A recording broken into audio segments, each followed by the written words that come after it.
Good morning, students. Today in this general English class, we're going to talk about common errors. Now, this is a very important aspect in the syllabus in which we are going to cover different kinds of errors, such as we can say errors in the use of nouns, errors in the use of adjectives, in adverbs, conjunctions, subject-verb agreement, and many more of this kind. But the first question that arises in our mind is, why do our young learners make errors in writing and speaking English?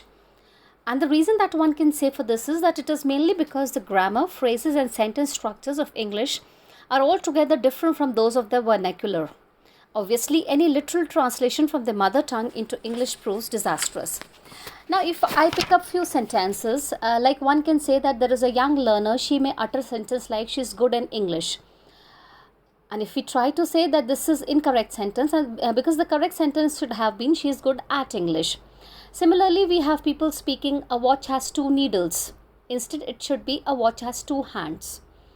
There are many other sentences, like one more we can take for example, there was no place in the bus. The correct sentence is there was no room in the bus. Next sentence, I am believing you. And the correct sentence is, I believe you. So there are many sentences of this kind in which we speak incorrectly, we use the wrong words, we use the wrong phrases, we use the wrong grammatical things. And for this, we first take into account the common errors that we encounter in the use of nouns. Now, when we talk about nouns, everybody knows what a noun stands for. Noun is the name of a person, place, animal or a thing. We have different kinds of nouns. So when we deal with the common errors in the use of nouns, there are 3 or 4 categories. The very first category expresses nouns which are used as singulars.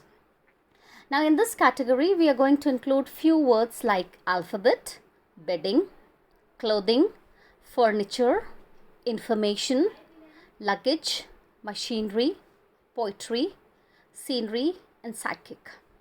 For your convenience, I'm going to repeat the words again. Alphabet, bedding, clothing, furniture, information, luggage, machinery, poetry, scenery and physic.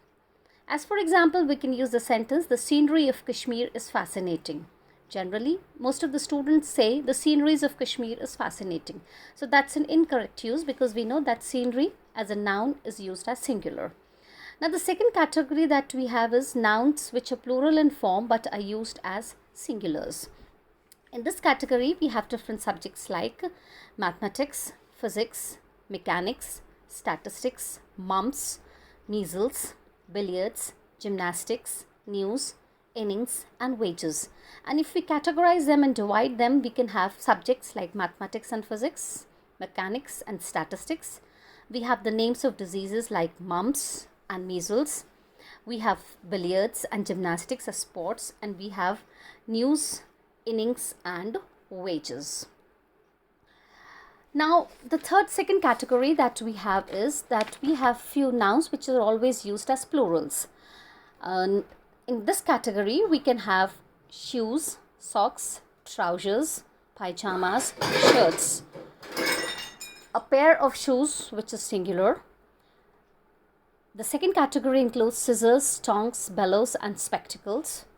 The third category includes ashes, thanks, savings, riches, belongings and arms. So these are the nouns that are always used as plurals. The fourth category includes nouns which are singular in form but are used as plural. In this category, we have 3 words, cattle, poultry and clergy. So students, for your understanding, common errors in the use of nouns have been divided into 4 categories. We have nouns which are used as singulars. We have nouns which are plural in form but are used as singulars. Then the third category which includes noun which are always used as plural. And the fourth category which includes noun which are singular in form but are used as plurals. In these 4 categories, I have given you important words which generally are taken as error when we are completing few sentences. Now for your exercise at home, there are 5 sentences which I am going to give you. This is the homework that you can do. The first sentence is, you have to identify the incorrect noun. The first sentence, his hairs have turned grey. The first sentence, his hairs have turned grey. Second sentence, how many son-in-laws have you? Question mark. How many son-in-laws have you? question mark. The third sentence, the Greeks were brave peoples. The Greeks were brave peoples. Fourth sentence, second-hand furnitures were put to auction. Second-hand furnitures were put to auction. And the fifth sentence, I have many works to do. I have many works to do. So students, these are the 5 sentences that can be taken as a practice exercise for the common errors in the use of noun. In tomorrow's class, we are going to deal with the subject-verb agreement that also is a very important part of common errors. Till then, thank you.